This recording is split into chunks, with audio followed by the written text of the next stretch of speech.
Hello friends, welcome to our channel.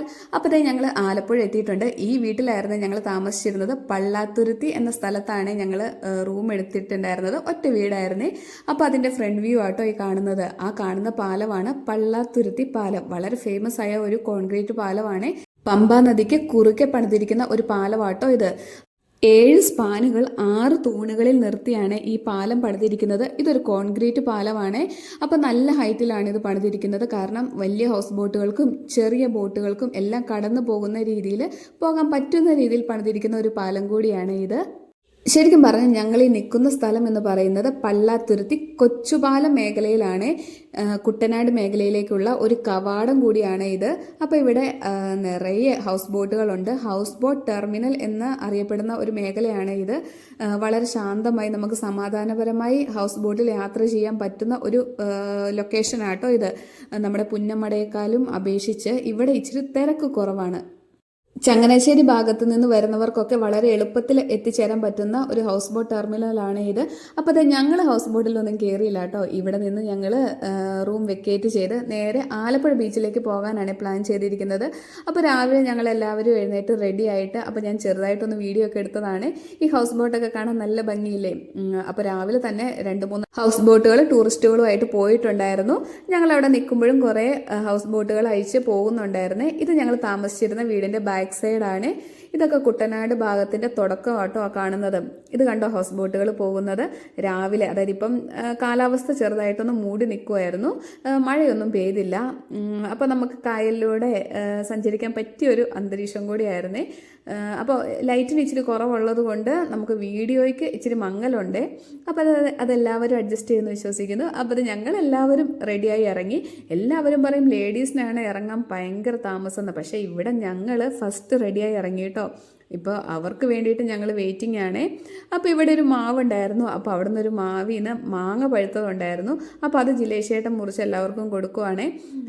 അപ്പോൾ ഞങ്ങൾ ഒരാൾക്ക് വേണ്ടി വെയിറ്റ് ചെയ്യും കേട്ടോ. പ്രശാന്ത് വളരെ ലേറ്റായിട്ടാട്ടോ ഇറങ്ങി വരുന്നത്. അപ്പോൾ അവന് വേണ്ടിയിട്ട് വെയിറ്റ് ചെയ്തിരിക്കും. അവൻ എന്താ വരാത്തതെന്നൊക്കെ ചോദിച്ച് നമ്മളെന്താണെന്ന് വെച്ചാൽ ഇവിടെ നിന്ന് ഇറങ്ങാൻ ലേറ്റായി കഴിഞ്ഞാൽ ബാക്കി എല്ലാ സ്ഥലത്തും പോകാനായിട്ടും ലേറ്റ് ആവുമല്ലോ. അതുകൊണ്ടാണ് ഇവിടെ നിറയെ പട്ടിക്കുട്ടന്മാരൊക്കെ ഉണ്ടായിരുന്നേ.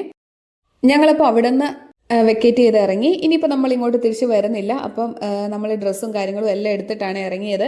കണ്ടോ, ഇവിടെ ഒരു ക്രോസ് പാലമുണ്ട്. ആ പാലത്തിലൂടെ കടന്ന് വേണം നമ്മൾ അപ്പുറത്തെ സൈഡിലേക്ക് പോകാനായിട്ട്. നമ്മുടെ ട്രാവലർ അവിടെയാണ് പാർക്ക് ചെയ്തിട്ടുള്ളത്.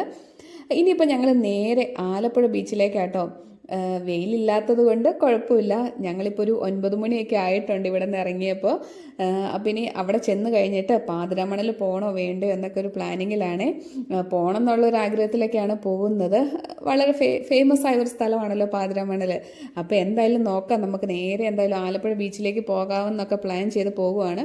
അപ്പോൾ അവിടെ ചെന്നപ്പോഴാണ് ഒരു ലോട്ടറി ചേട്ടൻ്റെ കയ്യിൽ നിന്ന് ഞങ്ങൾ ലോട്ടറിയൊക്കെ എടുത്തു. ഇപ്പോഴാണ് ഞാൻ ഓർക്കുന്നത്, ഞാൻ ആ ലോട്ടറി നോക്കിയില്ല. ബാഗിനകത്ത് ഇരിക്കും കേട്ടോ. ഇതേവരെ അത് ചെക്ക് ചെയ്തിട്ടില്ല. വല്ലോ സമ്മാനം അടിച്ചിട്ടുണ്ടോ എന്ന് എന്തായാലും ഒന്ന് നോക്കണം. ഇപ്പോൾ തന്നെ ഞങ്ങൾ ആലപ്പുഴ റെയിൽവേ സ്റ്റേഷനിലെത്തി. അപ്പോൾ ട്രെയിൻ പോകാൻ ലെവൽ ക്രോസ് അടച്ചിരിക്കുമായിരുന്നു. അപ്പോൾ ഞങ്ങൾ അവിടെ കുറച്ച് നേരം വെയിറ്റ് ചെയ്തു കേട്ടോ. ഇപ്പോൾ ട്രെയിൻ വരും, അതിൻ്റെ വീഡിയോ ഒക്കെ എടുക്കണം ഓർത്ത് ഞാനിങ്ങനെ വളരെ ആകാംക്ഷയോടുകൂടി നോക്കിയിരിക്കുവാണേ. അപ്പോൾ ഇതാട്ടോ ഞങ്ങളുടെ ഡ്രൈവർ ചേട്ടൻ എന്നെ ഒത്തിരി സപ്പോർട്ട് ചെയ്തിട്ടുണ്ട് കേട്ടോ. ചേട്ടൻ കുറേ ഫോട്ടോയൊക്കെ എനിക്ക് എടുത്തു തന്നിട്ടുണ്ട്. അങ്ങനെ ഞങ്ങൾ വെയിറ്റ് ചെയ്തിരുന്നപ്പോഴേക്കും റോഡ് ഓപ്പൺ ചെയ്തു കേട്ടോ. അത് ട്രെയിൻ വരുന്നില്ലായിരുന്നു എന്ന് തോന്നുന്നു, ലേറ്റ് ആവുമെന്ന് തോന്നുന്നു. അതുകൊണ്ടായിരിക്കുമല്ലോ അവർ ഓപ്പൺ ചെയ്തേ. അങ്ങനെ ഞങ്ങൾ ആലപ്പുഴ ബീച്ചിലെത്തിയിട്ടുണ്ട്. ഫുഡൊക്കെ കഴിച്ചു. അതിൻ്റെ വീഡിയോ എടുത്തില്ല. ഇത് ജോസ്കോ നല്ല കൂളിംഗ് ഗ്ലാസ് ഒക്കെ വെച്ച് സെറ്റായിട്ട് വരുന്നുണ്ട്. അപ്പം ഇത് ഞങ്ങൾ ആലപ്പുഴ ബീച്ചിലേക്ക് പോവുകയാണ്. ഒത്തിരി ആൾക്കാരൊക്കെ ഉണ്ടായിരുന്നു. ഇവിടെ കടകളൊന്നും തുറന്നു വരുന്നതേ ഉണ്ടായിരുന്നുള്ളൂ. അതൊക്കെ കുറച്ചും കൂടെ കഴിഞ്ഞിട്ട് ഓപ്പൺ ആകത്തുള്ളൂ എന്ന് തോന്നുന്നു. രാവിലെ ആയതുകൊണ്ട് ഒത്തിരി ആൾക്കാരൊന്നും ഇല്ലായിരുന്നു. പിന്നെ നമുക്ക് രാവിലെ വരുന്നതാണല്ലോ ഇച്ചിരി നല്ലത്. കാരണം ഒത്തിരി ചൂടാകുന്നതിന് മുന്നേ നമുക്ക് ബീച്ചിൽ നിന്ന് കയറിയും പോരാ. എന്തായാലും നല്ല തിരയൊക്കെ ആയിരുന്നേ. എനിക്ക് പൊതുവെ വെള്ളത്തിൽ ഇറങ്ങുന്നതൊക്കെ ഭയങ്കര പേടിയാണ്. അതുകൊണ്ട് ഞാൻ ഒത്തിരി വെള്ളത്തിലേക്ക് ഇറങ്ങിയില്ല. എന്നാലും എനിക്കിത് കണ്ട് ആസ്വദിക്കാൻ ഭയങ്കര ഇഷ്ടമാണ്. നമ്മളെപ്പോഴും ഹൈ റേഞ്ചിലല്ലേ, മലയും കുന്നുകളും ഒക്കെ കണ്ട് നമുക്കിതൊക്കെ കാണുമ്പോൾ ഒരു പ്രത്യേക സന്തോഷമാണ്. നമ്മളെപ്പോഴും ഇങ്ങോട്ട് വരുന്നുമില്ല. വല്ലപ്പോഴും ഇങ്ങനെ ട്രിപ്പ് വരുമ്പോഴാണ് നമ്മൾ ഇങ്ങോട്ടൊക്കെ വരുന്നത്. അല്ലെങ്കിൽ ഞാൻ ആലപ്പുഴ അങ്ങനെ വന്ന് കണ്ടിട്ടില്ല. ഹൗസ് ബോട്ടിൽ സത്യം പറഞ്ഞാൽ കയറിയിട്ടുമില്ല കേട്ടോ. അപ്പം ഞങ്ങൾ കുറച്ച് നേരമൊക്കെ ഈ തിര വരുന്നതും ഒക്കെ കണ്ടുകൊണ്ട് നിന്നു, കുറേ ഫോട്ടോയും ഒക്കെ എടുത്തു. എന്തായാലും അടിപൊളി ട്രിപ്പായിരുന്നു കേട്ടോ. ഞങ്ങളുടെ ഒത്തിരി നാളത്തെ ഒരു ആഗ്രഹമായിരുന്നു എല്ലാവരും കൂടി ഒന്നിച്ചൊരു ട്രിപ്പ് പോകണമെന്ന്. അങ്ങനെ എല്ലാവരും കൂടി ഒന്നിച്ച് വളരെ സന്തോഷത്തിൽ പോകുന്നൊരു ട്രിപ്പാണ്. ഞങ്ങൾക്കത് നന്നായിട്ട് എൻജോയ് ചെയ്യാനും പറ്റി. അപ്പോൾ പാറുക്കുട്ടി ഡ്രസ്സൊക്കെ മാറിയാണേ വന്നത്. എന്തായാലും വെള്ളത്തിൽ ചാടണം എന്നൊക്കെ ഒരു പ്ലാനിങ്ങിൽ പാറുക്കുട്ടി പോകുന്നത്. റൂമിൽ നിന്ന് ഇറങ്ങിയപ്പോൾ തന്നെ പറയുന്നുണ്ടായിരുന്നു വെള്ളത്തിൽ എന്തായാലും ചാടണമെന്ന്. അപ്പോൾ അതേ കൊച്ചു ഡ്രസ്സൊക്കെ മാറി വന്നു. പിന്നെ നമ്മുടെ പൊന്നായും റെഡിയായിട്ട് നിൽക്കുമായിരുന്നു വെള്ളത്തിൽ ഇറങ്ങാനായിട്ട്. എല്ലാവരും എന്തായാലും നന്നായിട്ട് എൻജോയ് ചെയ്തു. ഒരു 10 മണിയൊക്കെ ആയി ഞങ്ങളിവിടെ എത്തിയപ്പോൾ.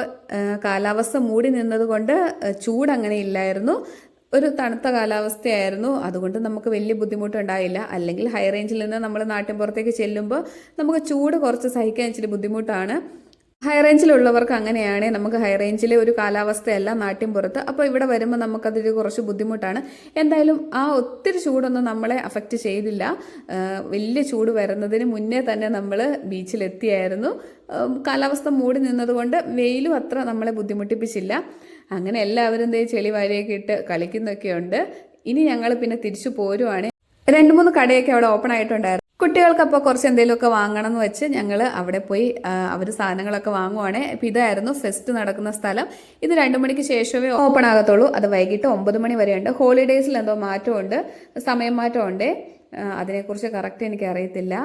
അപ്പോഴേ ഞങ്ങൾ സാധനമൊക്കെ വാങ്ങിക്കാൻ വേണ്ടിയിട്ട് പോകുക. അപ്പോൾ കുറച്ച് സാധനമൊക്കെ വാങ്ങിച്ച് പിന്നെ ഞങ്ങൾ വണ്ടിയിലേക്ക് പോകുക. അപ്പോൾ കുട്ടികൾക്ക് ഡ്രസ്സൊക്കെ മാറണമായിരുന്നു. അവർ വെള്ളത്തിൽ ചാടിയുകൊണ്ട് അവിടെ തന്നെ നമുക്ക് ബീച്ചിൻ്റെ അടുത്ത് തന്നെ ഡ്രസ്സ് മാറാനും കുളിക്കാനും എല്ലാത്തിനുമുള്ള സൗകര്യമുണ്ട്. അവിടെ പോയപ്പോൾ ഡ്രസ്സൊക്കെ മാറി ഞങ്ങളിപ്പോൾ തിരിച്ച് കുമരകത്തിന് പോകുവാണ്. അവിടെ നിന്ന് നമുക്ക് മുഹമ്മയിലേക്ക് നമ്മുടെ കേരള സർക്കാരിൻ്റെ ബോട്ട് സർവീസ് വഴിയാണ് പോകുന്നത്. അപ്പോൾ അങ്ങനെ ബോട്ടിൽ പോകാനുള്ള വളരെയധികം ആകാംക്ഷയോടുകൂടി പോവുക കേട്ടോ. അപ്പോൾ അത് അടുത്ത വീഡിയോയിൽ കാണാം.